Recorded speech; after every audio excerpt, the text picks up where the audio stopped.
అని చెప్పేసి ఈ సభాముఖంగా మీకు విన్నవించుకుంటూ ఇట్లా ఎన్నిసార్లు డిస్పోజ్ చేస్తున్నారు మీరు ఖచ్చితంగా 5 రోజుల ముందు 6 రోజుల ముందు ఎప్పుడైనా చేయగలిగినారా? ఈ ఒక్క మీటింగ్ తప్పితే అది ఎందుకంటే మీకు అనుకూలమైన పనులంతా అజెండాలు ఆమోదం చేయాలని చెప్పేసి ఆంధ్రాబాద్గా ఎప్పుడూ లేని విధంగా అజెండాలు సప్లిమెంటరీ అజెండాలు కనీసం దీంట్లో దిక్కుమాలిన కమిటీలు ఏదో వేస్తున్నారు అధ్యక్ష. ఆ దిక్కుమాలిన కమిటీలో ఎవరున్నారని కూడా కనీసం దాంట్లో పేరు ప్రస్తావించిన క్యాండిడేట్లకే తెలియదు అధ్యక్ష. మైక్ ఆఫ్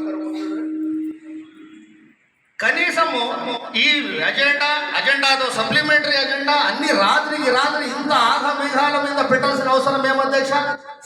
అంటే మీరు ఖచ్చితంగా ఒక వారం ముందు అజెండా కనుక సర్వ్ చేస్తే దానిపైన సభ్యుడు ఎవరైనా కానీ స్టడీ చేసి ఏ సబ్జెక్ట్ పైన మాట్లాడాలని చెప్పేసి మీకు నోటీస్ ఇచ్చేదానికి అవకాశం ఉంటుందని చెప్పేసి మీ ముఖంగా తెలియజేస్తున్నా అధ్యక్ష. ఈ రోజు మాత్రమే వాళ్ళకి ఎప్పుడూ లేనటువంటి మున్సిపల్ నిబంధనలన్నీ ఈ రోజే వాళ్ళకి వచ్చేస్తాయని చెప్పేసి కూడా తెలియజేసుకుంటున్నా అధ్యక్ష. అధ్యక్ష చివరిగా తమరితో ఒక విన్నపం అధ్యక్ష.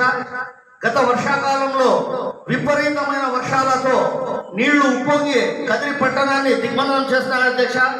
ఇప్పుడు ప్రస్తుత పరిస్థితుల్లో ఈ రియల్ ఎస్టేట్ రాబందులంతా కలిసి మన మదనపల్లి రోడ్ లో ఉన్నటువంటి R&B కన్వర్ట్లు ఏవైతే ఉన్నాయో దాంట్లో అంతా వాళ్ళు పూర్తిగా మన్ను వేసేసి పూర్తి చేస్తున్నారు అధ్యక్ష. అది కనుక ఇప్పుడు కనుక తమరు సీరియస్ గా వాళ్ళ ఇన్స్ట్రక్షన్స్ ఇవ్వలేకపోతే మళ్ళీ కదిరి బ్యాక్ వాటర్ తో మునిగిపోయే ప్రమాదం ఉంటుంది అధ్యక్ష. దయచేసి తమరు దీనిపైన సీరియస్ యాక్షన్ తీసుకోవాలని చెప్పేసి మిమ్మల్ని విన్నవించుకుంటున్నా అధ్యక్ష.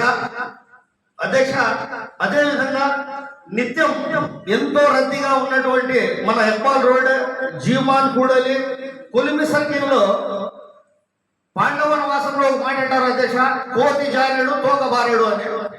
అదేవిధంగా అంగళ్ళు ఏమో ఇక్కడ వరకు ఉంటాయి కానీ వాళ్ళు ఎక్స్టెన్షన్ ఎంకరేజ్మెంట్స్ స్టాండ్లని పెట్టుకుని డిస్ప్లేలు అంతా చేస్తున్నారు అధ్యక్ష.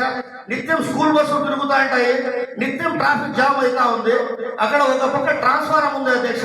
జరగరాని తప్పు ఏదైనా జరిగిందంటే పసిబిడ్డల ప్రాణాలు పోయే అవకాశం ఉంది కాబట్టి వెంటనే తమరు పోలీస్ వారికి ఇన్స్ట్రక్షన్స్ జారీ చేసి రోడ్లలో ఉండేటువంటి ఆ రూముల హద్దుల వరకే పెట్టుకోవాలని చెప్పేసి తమరు ఇన్స్ట్రక్షన్స్ పాస్ చేస్తారని చెప్పేసి ఆశిస్తున్నా అధ్యక్ష.